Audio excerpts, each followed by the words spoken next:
This video is sponsored by Shebop. Shebop is a woman-owned sex toy boutique for everybody, specializing in body-safe products and education. Visit sheboptheshop.com to shop online or take classes. We have two anonymous voicemails that have come in as questions for our panelists tonight. Let's kick things off with the first one. Can we hear that one? Hi there. I have a question about internalized shame and internalized sex negativity. I'm wondering if the panelists would be willing to share an example of a self-limiting belief that they overcame in order to fully embody their sexuality, and if they could talk about how they did it. Thanks. Sounds like a very heady and broad question. James, can we start with you? Yes. Wow. I when I heard that question, I was like, oh, where do I start? I think something that resonated heavily for me is this idea of what it meant to be a man growing up, especially being from my identity being a Black male coming from the South. There's this idea of who Black men should be in the Black community.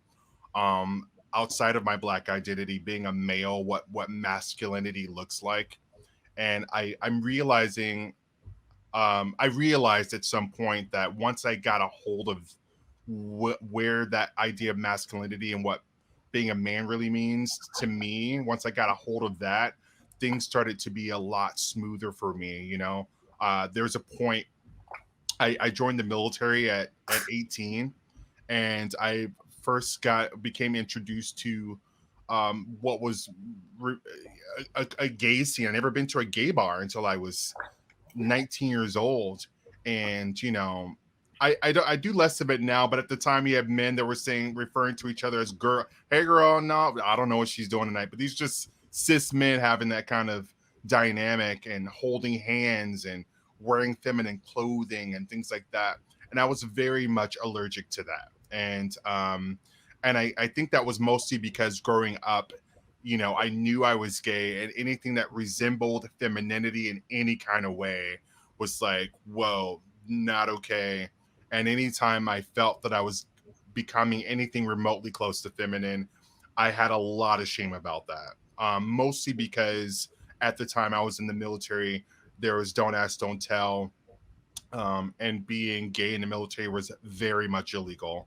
And back to when I brought up the sexual assault from earlier, that did happen while I was in, and I was not able to report my assault because of that gnarly law that was in place. So eventually, as a result of that, my the person that assaulted me had access to my dorm. I ended up moving off base, and I was like, I'm off base. I'm going to Sacramento, and I just dove in full speed ahead. I'm like, hey girl, put this wig on. I'm like, okay. It took me a while, and I think it happened for me at Burning Man, going through this drag closet and just putting on a pair of panties and just putting on like some makeup and painting my nails, and like I had the most fun I could ever think of. And not mimicking what it means to be a woman or anything like that, but just leaning into some kind of fluidity, something that was the antithesis of masculinity. Who cares if I put on a pair of nails? I'm wearing a dangly earring under this headphone right now. I have a whole wall of them. I've got a makeup kit. My last show I gender bended, and I felt so in my body when I did that, and I'm so happy I did. Huh? Can I ask James to address the question that the caller left? Did you feel any resistance to that fluidity when you started, and what helped you get past that, if you did? Just trying to unpack where that all came from. The shame of what it means, like walking down the street and being anything feminine around other men felt unsafe, and it felt like you didn't belong there. So I just said, fuck that. That's who I just surrounded myself with, people that accepted me for who I am, and other male-bodied humans that were